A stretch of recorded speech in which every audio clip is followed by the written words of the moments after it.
Welcome to Bible Answers. The question today is: a friend of mine recently had her dead son appear to her in a night dream and speak to her about many personal things. Is this not evidence that the dead can come back and speak to us? The Bible refers to death as a state of sleeping. Jesus says, "Lazarus sleepeth. I go to wake him up."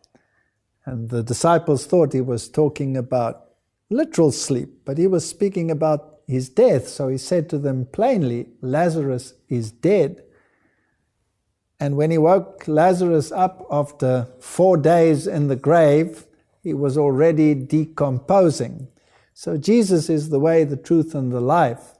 And he is the one who has life within himself and can give it to others. But death is a state of sleep.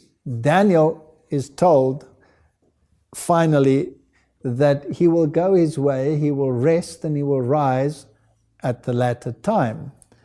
Now, the state of death is something that we have to study from the Bible, and we have to work from the simple texts to the more complicated one. We cannot base a doctrine on an obscure text. You must always work from the straightforward to the obscure.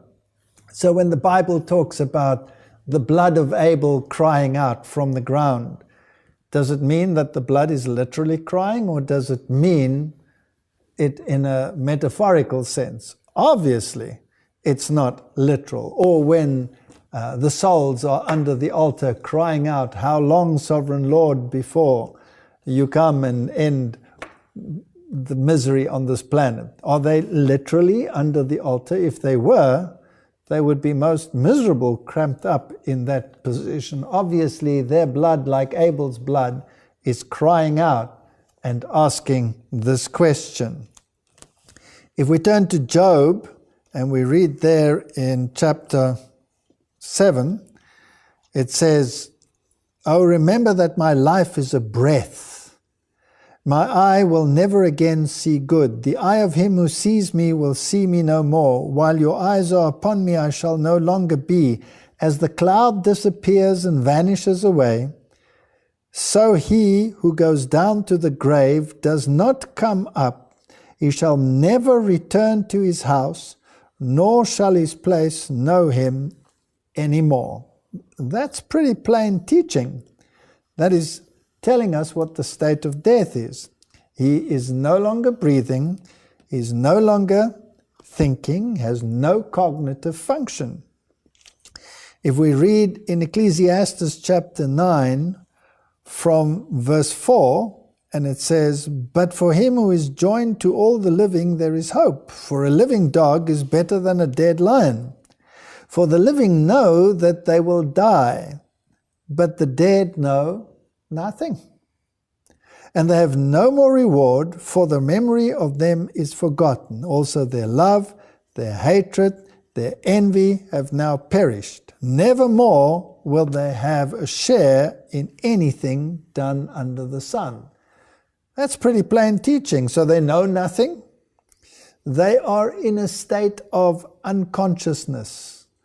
If we read in verse 10, "Whatever your hand finds to do, do it with your might, for there is no work or device or knowledge or wisdom in the grave where you are going."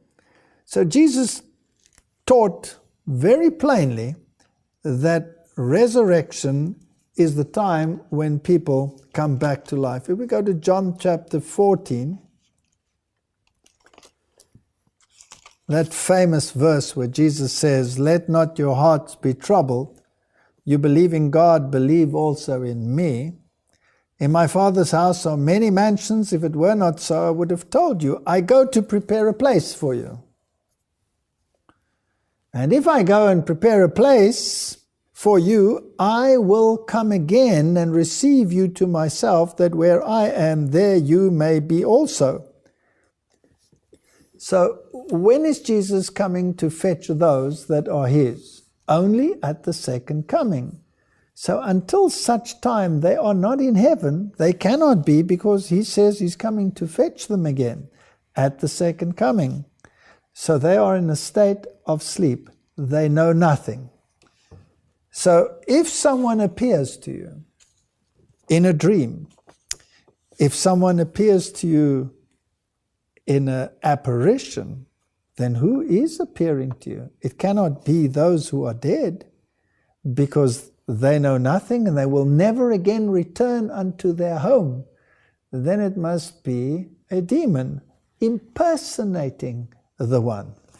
And he will have a thorough knowledge of your circumstances and your life, and he will give the impression that he is impersonating, or that he is the son or the daughter or the husband or the wife.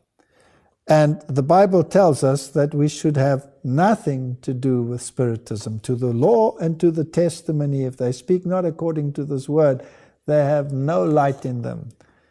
So the Bible admonishes us to believe the word, and therefore not to believe what apparitions say or spirits say to us.